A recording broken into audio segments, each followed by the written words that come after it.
एक ठग था। उसके 4 पुत्र थे। उसके ये पुत्र भी अपने पिता के समान ही ठग विद्या में पारंगत थे। इस प्रकार कुल संख्या में वे 5 होते थे।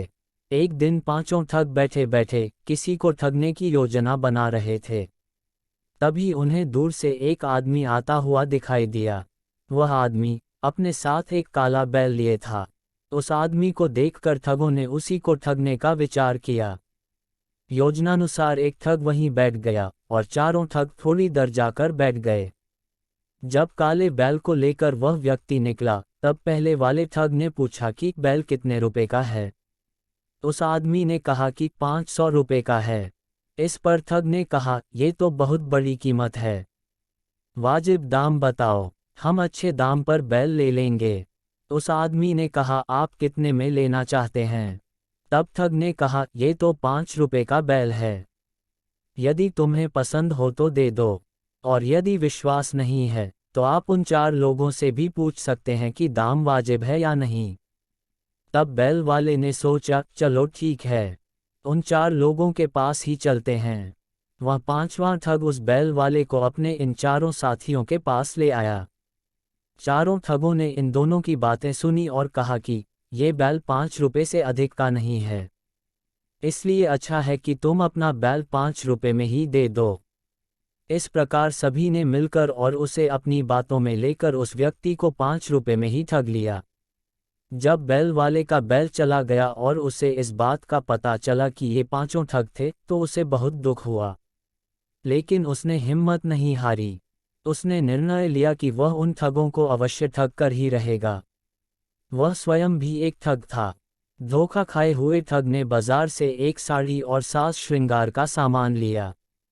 साड़ी पहनकर तथा संपूर्ण श्रृंगार कर वह उन ठगों के घर से थोड़ी दूरी पर जाकर रोने लगा। जब उसके रोने की आवाज़ इन ठगों ने सुनी, तो वे तुरंत उसके पास आए। उन्होंने देखा कि एक सुंदर स्त्री रो रही है। उसे रोता हुआ देखकर उन्हें दया आ गई। उन्होंने पूछा, तुम रो क्यों रही हो? तो उस स्त्री बने ठग ने कहा कि मैं अब क्या करूं, क्योंकि मेरे पतिदेव ने मुझे छोड़ दिया है। अब मैं कहाँ जाकर रहूं? ये सुनकर एक ठग बोला कि अगर आपकी इच्छा हो तो आप हम लोगों के पास रहने लगें। वह ठग इतना ही चाहता था। इस प्रकार वह स्त्री बना ठग उन पांचों ठगों के पास रहने लगा। एक दिन चारों ठग बाहर गए हुए थे। घर में केवल ठगों के पिता ही बचे थे। तो उस स्त्री बने हुए ठग ने कहा, आप लोग तो बिल्कुल गरीब हैं, आपके घर में कुछ भी नहीं है। सुनकर ठगों के पिता ने कहा, तू क्या जाने, मेरे पलंग के चारों पाए के नीचे सोने से भरे हुए 4 कलश रखे हुए हैं। स्त्री ने कहा, ऐसी बात है? ठग बोला, हाँ बिल्कुल ऐसी ही बात है। फिर क्या था? वह स्त्री का रूप बदलकर अपने वास्तविक रूप में आ गया। तुरंत बाहर आ गया और एक लाठी ले आया।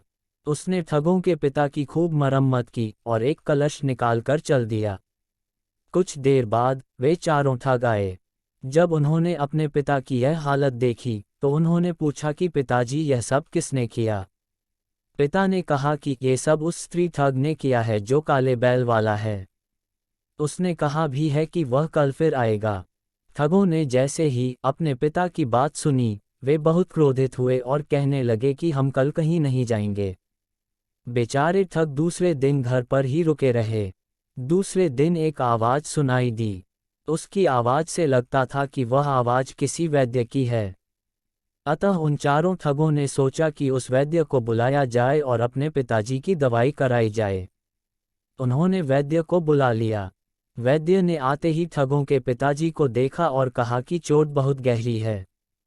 इसके लिए कुछ जड़ी बूटियों की आवश्यकता होगी, जो मेरे पास नहीं है।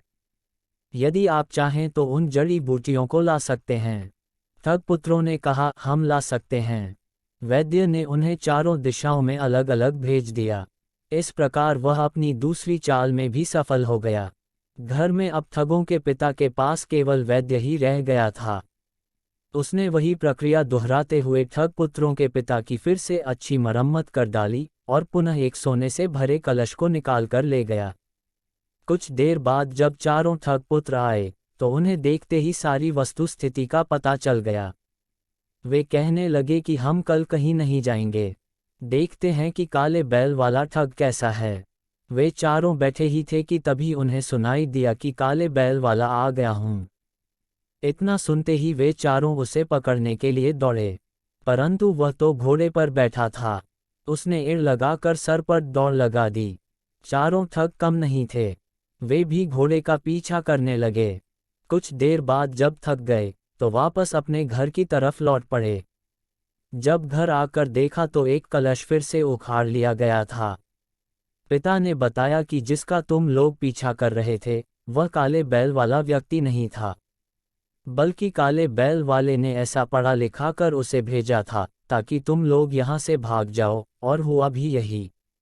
जब तुम चारों भाग गए तो वह आया। उसने मुझे पुनः खूब पीटा और एक कलश फिर से निकाल ले गया। ये सुनकर ठग पुत्रों को बहुत गुस्सा आया और कहने लगे कि कल हम नहीं जाएंगे। दूसरे दिन चारों घर पर ही रहे, किंतु कोई नहीं आया। उसी रात उस मोहल्ले में कोई कार्यक्रम हो रहा था। ठगों ने सोचा कि चलो चलकर देखते हैं कि कौन सा कार्यक्रम हो रहा है। चारों वहां कार्यक्रम देखने पहुंच गए। इधर काले बैल वाले ने अवसर पाकर पुनः पिता की मरम्मत कर डाली। उसका चौथा कलश भी निकाल ले गया।